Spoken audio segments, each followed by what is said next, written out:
Hospitals treat a variety of medical conditions, but one condition that is being prioritized is daily needs. Everyone deserves access to high-quality medical care, but also access to nutritious food, medicines, shelter, and being able to live in a safe and healthy environment. Today, we are joined by Marlow Levy, the president of Mercy Fitzgerald and St. Francis Hospitals, who will spotlight many of the things these two hospitals are doing to address health equity in Delaware County and Northern Delaware.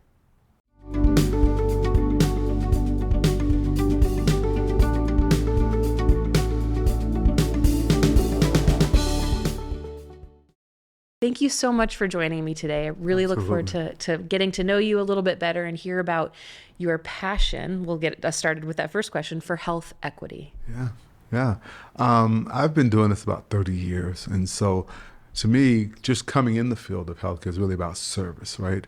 And just based on my time in the military, based on where I grew up in the city down in Tampa, Florida, I was always surrounded by folks that required healthcare, right?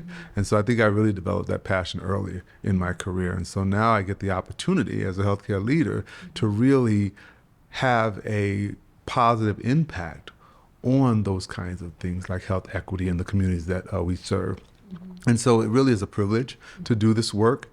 And so I don't feel like every morning I wake up really going to the job, right? I wake up every morning with a mission to really have an impact on our communities. And so it almost is something anybody could be passionate about, right? Because you really do feel like you're doing something every day to impact someone's life, even if it's a small thing, like partnering in the community, Yeah, that's amazing. And like you said, it's just maybe if it's one small thing, meeting somebody where they are, it impacts the whole community. That's exactly right. That's exactly right. And so being that the two communities that we are in Darby and with our Mercy Fitzgerald Hospital and then our St. Francis Hospital, they really are true community hospitals, right?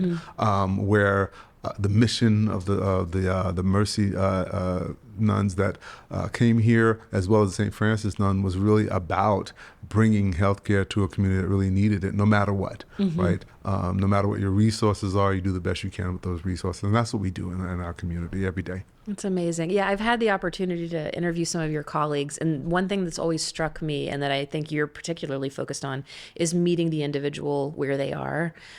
Could you tell me a little bit more about some of those initiatives, like to meet people where they are? Absolutely. There are a few of them at both of our campuses, being that both of our campuses are a little bit different just in the services that they provide, but the mission is the same. And so we know that in both communities, and certainly in the Darby community, healthcare disparities are prevalent in those communities, right? We understand that, especially like in Darby, with the population that we have there, we have a higher rate of infant mortality in that community, right? We have a higher rate of maternal complications in that community, as well as chronic diseases like hypertension and diabetes. And we have an actual higher rate of admissions to our hospital for these preventative diseases.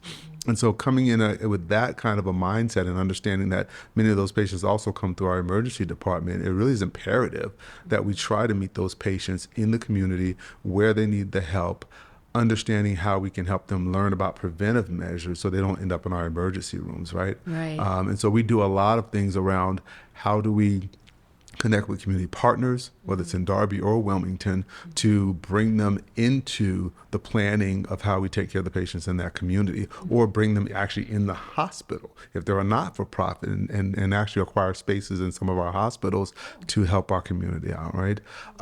We are currently looking at a couple of partners around behavioral health and trying to figure out, okay, how do we partner with these not-for-profits in the community that already have connections to patients in the community, right?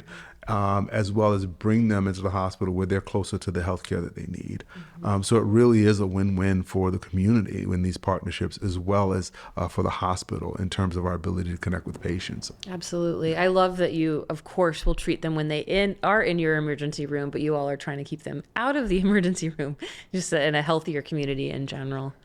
Could you Tell me a little bit more about these specific programs, the Health Equity Center, and I believe it's Healthy Village. Oh, great question. Thank you for bringing that up. So at our hospital in St. Francis in Wilmington, we began a couple of years ago working with community partners to develop what we call a Healthy Village. And it really is a very unique concept in terms of for that community, where we partner with not-for-profits in the community that have complementary services to the healthcare organization in St. Francis in particular. Things like substance use, right, is one of those ones. Right. Even in that area and community in St. Francis is a needed service in that community.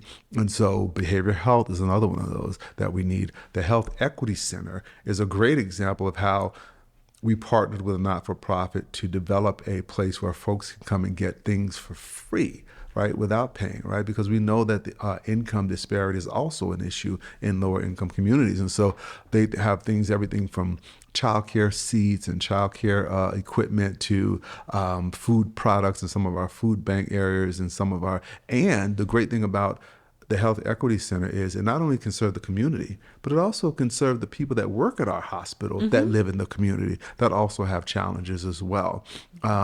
It's almost like you walk into a little mini Walgreens or something when you walk in there, right? And the great thing is the staff there are so connected to the patients that the experience that you get is really as if you really are walking into a retail store. You're just not paying for it when you walk out, right? Oh, I love that. Giving you that feeling that it's not, like if you're going into a thrift store somewhere, you're just getting a bag handed to you. You're going in there, you're shopping as if you're in a real store. You're dignity. Getting that with dignity. That's a very great way to put it, right? I love shopping that. with dignity, right? Wow. And it's very powerful. Yes, Like what you've been talking about behavioral health, it's like the way a person feels is also going to affect their physical health. That's exactly right. Yeah. So I'm a nurse by trade, and a lot of times we utilize Maslow's hierarchy of needs, right? And we understand that in that hierarchy of needs, safety, security, belonging, all of those things are the very basic things you need in order to thrive, right? And so when we think about things, what the Healthy Village is doing and what this Health Equity Center is doing and what we're doing in Darby, we are really trying to meet that person at that level that they need to build a foundation to thrive, right? Just helping them take care of those basic lower level needs for Maslow's hierarchy where they can thrive and be successful. And it's amazing to watch. And we have amazing teams that do this every day with our patients and make those connections. So it's phenomenal. It's so inspiring. I know I can just hear your passion in your voice. I really appreciate it. And I know the community appreciates you and both your hospitals. Do you want to, in closing, just tell me more about your vision for the future, like how you'll continue to prioritize? Absolutely. We continue to work with partners. We continue to look for ways to continue to grow with the Healthy Village as well. We have a number of partners still slated to open up in that hospital. And so we're going to do a full renovation of the bottom floor. Oh, wow. And so I'm excited with what that's going to look like for our community to be able to walk in there and not feel like they're in a hospital, but feel like they're in a place where they can come and commune and they can get the services they need, as well as just in case they need the healthcare. And it really is a great concept that I'm looking forward for that continuing to grow. And potentially it becomes something we can scale or at another facility, right? In Darby, I'm looking forward to continuing partnerships with the community around behavioral health and around substance abuse, and growing that piece of services that we don't necessarily have at the hospital. We're also looking to partner more with community organizations, right? So as I'm learning the community, getting out in the environment, meeting community leaders, working together to figure out how do we really have an impact on healthcare disparities in these two communities, right?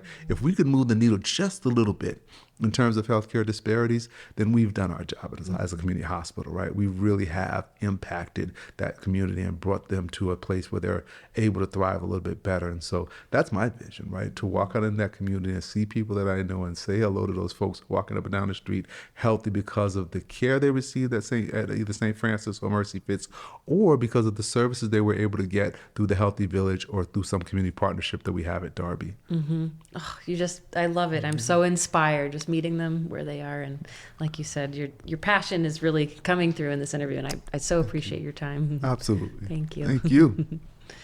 Trinity Health Mid-Atlantic remains committed to treating the whole person, not just their medical conditions. To learn more about the community resources and some of the programs and services Marlow shared with us today, visit the link in the description below.